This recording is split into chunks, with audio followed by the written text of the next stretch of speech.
qu'au lendemain de l'élection de l'Algérie, d'ailleurs au sein du Conseil de sécurité en tant que membre non permanent, il y a eu cette occultation, notamment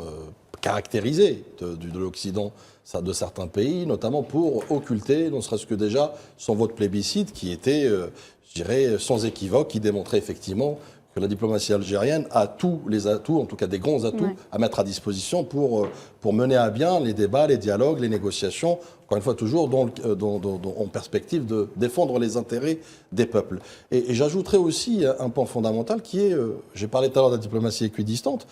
ce qui fait la force aujourd'hui, ce qui confère à l'Algérie ce travail, notamment avec tous les acteurs du monde et toutes les puissances du monde, c'est sa position médiane. L'Algérie ne prend jamais fait et cause, ne prend jamais parti avec qui que ce soit, elle prend parti avec l'intérêt des peuples, avec la stabilité et la paix dans le monde. Et c'est ce qui lui confère justement cette légitimité, je dirais cette crédibilité notamment, et c'est pourquoi elle est écoutée, elle est audible, parce qu'effectivement, elle est objective dans son approche, elle est pragmatique dans ses feuilles de route, elle est force de proposition notamment, encore une fois, pour mettre toujours en exergue les causes justes, y compris la cause palestinienne, qui est un axe central notamment dans la quête de l'Algérie, que ce soit au sein du Conseil de sécurité et même au-delà. N'oublions pas que la fondation même de l'État palestinien s'est faite sur le sol algérien. C'est pour vous dire. Donc il y a une genèse, c'est intrinsèque, c'est-à-dire une cause qui botte l'Algérie intrinsèquement et qui aujourd'hui a démontré effectivement qu'elle a su être au rendez-vous, mais surtout qu'elle a su être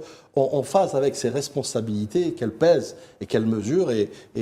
vous avez parlé effectivement de l'espace arabe, un projet panafricaniste vertueux, un projet panarabiste vertueux. Et c'est ce qui aussi caractérise l'Algérie, à savoir défendre tous les intérêts notamment, et surtout faire valoir le droit humain, faire valoir la paix, faire valoir la stabilité, et faire valoir la justice aussi dans le monde, et elle s'y attelle bien, et je pense que ce n'est que le début. Et qu'effectivement, je rejoins que potentiellement, en tant que membre plus tard du Conseil de sécurité, elle saura en tout cas être au rendez-vous.